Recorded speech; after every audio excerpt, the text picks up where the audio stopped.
আমি খেয়ে গেছি, যে পরিস্থিতি দেখা যায় তারপর পুলিশ লাঠিচার্জ শুরু করে, প্রত্যেকে বেরিয়ে আসছে বাইরে, প্রত্যেকে বাইরে বেরিয়ে আসছে, পুলিশ একটা জায়গা ফাঁকা করার চেষ্টা করছে পুলিশ,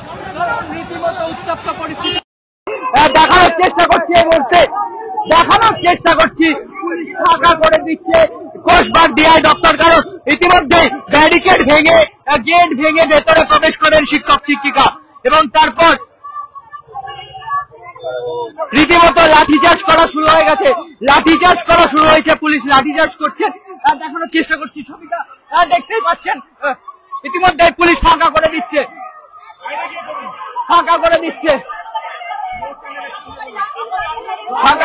দিদি লাঠিচার্জ করা হচ্ছে, কি বলবেন, কি বলবেন দিদি, লাঠিচার্জ করা হচ্ছে, কি বলবেন দাদা, লাঠিচার্জ করছে পুলিশ, নির্লজ্জ সরকার, নির্লজ্জ রাজ্য সরকার আমাদের লাঠিচার্জ করছে, আমরা তো চাকরির পরীক্ষা দিয়ে এসেছিলাম, সরকার অযোগ্যদের সাহায্য করছে, দিদি দিদি লাঠিচার্জ করা হচ্ছে, কি বলবে, লাঠিচার্জ করে আমাদের, আমরা কি অপরাধ করেছি বলুন তো, আমরা কি, আমরা শুধু যোগ্য শিক্ষার্থী থেকে আমাদের দাবি জানাতে এসেছি, একদমই দেখতে পাচ্ছেন রীতিমতো উত্তপ্ত পরিস্থিতি, রীতিমতো উত্তপ্ত পরিস্থিতি হয়ে উঠেছে কোষবাগ, পুলিশ পুলিশের উপস্থিত হয়েছে, পুলিশ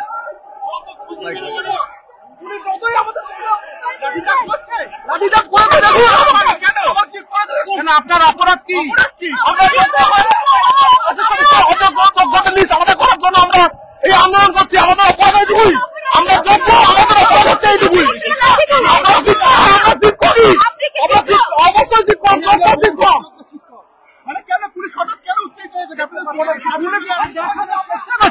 মহিলা পুলিশ নিয়ে আসা হয়েছে, ফাঁকা করে দেওয়া হচ্ছে ডিআই দপ্তর, রীতিমতো উত্তপ্ত পরিস্থিতি, পুলিশ লাঠিচার্জ আরম্ভ করে ফাঁকা করে দেওয়ার জন্য, জেলায় জেলায় উত্তপ্ত পরিস্থিতি ছড়াচ্ছিল, তারপর কোষবাগ সেখানেও একই